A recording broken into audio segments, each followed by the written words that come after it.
What's up, everybody? Ben Hauver here, joined by Joey Carrion. This is not an official podcast episode, but we had a lot of movement on the Thanksgiving slate, so thought we would pop into your podcast feed and YouTube channel to give a quick update on Thanksgiving. The Pittsburgh and Baltimore game has been postponed. It is now on the main slate. We will talk about it once again on our full podcast, which will be coming out on Friday, previewing the main slate on DraftKings. We also have news that Kenny Golladay has been ruled out for Thanksgiving.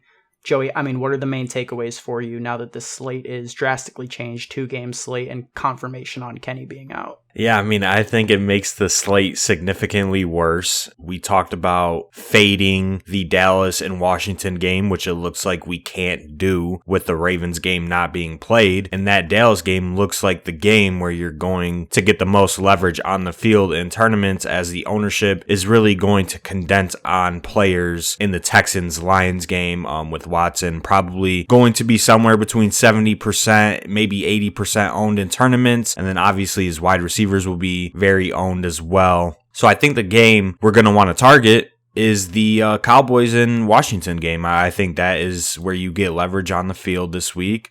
And we talked about it in the Thanksgiving podcast, but some of my favorite plays in this game are Steven Sims all the way down at 3,200 or 3,100, whatever his price is. I know he's very low. I think the Cowboys wide receivers are too cheap. And then I'm also starting to come around to JD McKissick in this spot, as he'll have lower ownership than, Zeke, Antonio Gibson, DeAndre Swift. So got to play those guys in that game. For sure. Yeah, we went from having little to no interest in this game. You eloquently put it that people will probably be excited to play two bad offenses and think that they'll suddenly be good against bad defenses, and it was a good spot to get away from that. But now we really have no choice. Like you said, ownership is going to be extremely condensed on the Houston-Detroit game, especially on the Houston side of the ball, with DeAndre Swift as well being massive chalk, assuming he plays. He is trending towards playing. With Kenny out, do any of the Lions wide receivers stand out to you guys? Like Jamal Agnew at min price, Mohamed Sanu was activated to the active roster today, also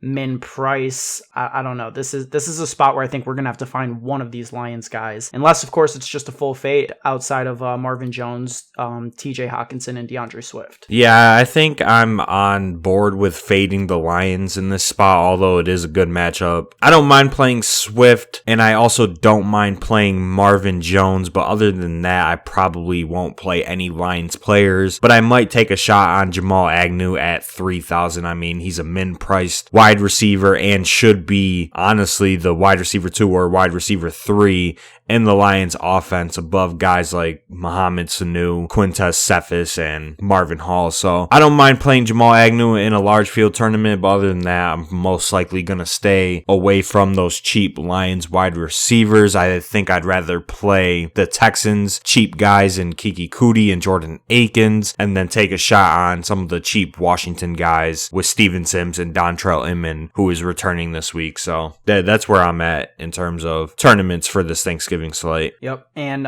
in terms of the other game, I think that the primary stack that I'll now be looking at in tournaments to get leverage off of Watson stacks will be Andy Dalton. I prefer the Cowboys passing attack to the Washington passing attack for sure, and I think that there's solid double stack options with talented wide receivers that can get there. Amari Cooper, CeeDee Lamb, and even Michael Gallup as phenomenal leverage in terms of positional leverage over Kiki Kuti, who he's being talked about on every show this week in across the DFS industry. I think Kiki Kuti has a chance to be the second highest owned player on this slate behind Ezekiel Elliott and maybe Deshaun Watson. Maybe he'll be third. Yeah, I don't think he'll be up there in terms of top 5 ownership, because you're still going to have guys like DeAndre Swift, Zeke, Terry McLaurin, Deshaun Watson, Brandon Cooks, and Will Fuller, some of the more elite plays. So I don't think Kuti will come in, above 30% ownership in these contests, especially when the slate is not tight at all and you could essentially just play whoever you want. So I think that'll keep Kuti's ownership down, but he's definitely getting talked about in the fantasy industry for the Thanksgiving slate. I think he's still my favorite play on the board as a pay down wide receiver. And if you listen to the podcast, that's where I think you get the most leverage on the field, is by paying down at wide receiver and hoping that they go for 15 to 20 points. All right. Which double stack do do you think has the highest chance of being the millie-making winner? Matthew Stafford to Marvin Jones and Marvin Hall, Andy Dalton to Amari Cooper and CeeDee Lamb, or Alex Smith to Terry McLaurin and Steven Sims? Tournaments, large fields, where you going? I think I would lean to the Andy Dalton side. Same. In that spot, or in large field tournaments.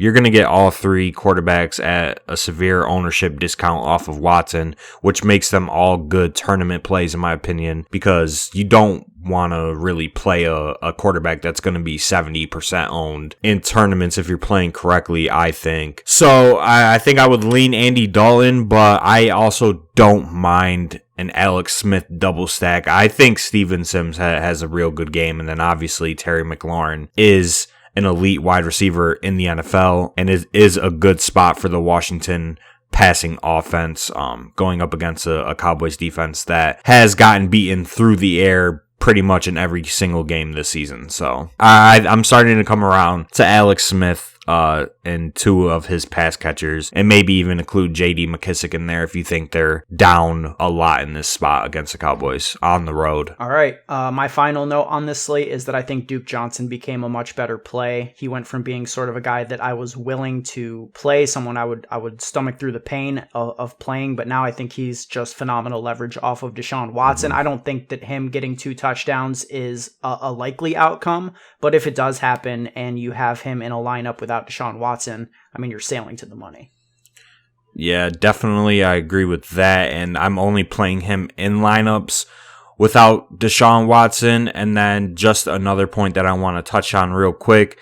This is a prime spot to leave salary on the board, just like how we play showdowns. You're, supposed to leave around 1,000 or more salary on the board to differentiate your lineups. And obviously, the more salary you leave on the board, the more likelihood of your lineup being unique. So that's where I'm going to try and get different, is by leaving, 1,000, 1,500, 2,000 on the table, because you really don't need to use all of your salary on a 2-game slate when there are some good, cheap value plays that I like, in my opinion. So I think that's also where you can get the most leverage, is by leaving money on the table, which a lot of people don't like to do. So definitely an edge there. Yeah, especially if you're talking about leaving more than 1,000. I mean, if you're leaving 3,000-4,000 on the board, I think that's a really solid way to go on a slate like this, especially. But that's going to be it for us. Everybody, thank you for listening. Hopefully you're still getting some action in on this Thanksgiving slate. If you think that you could win a 3-game slate, you should think that you can win a 2-game slate. It is a bummer. Less ways that we can differentiate ourselves. But if you have an edge, the edge should be there regardless of the amount of games.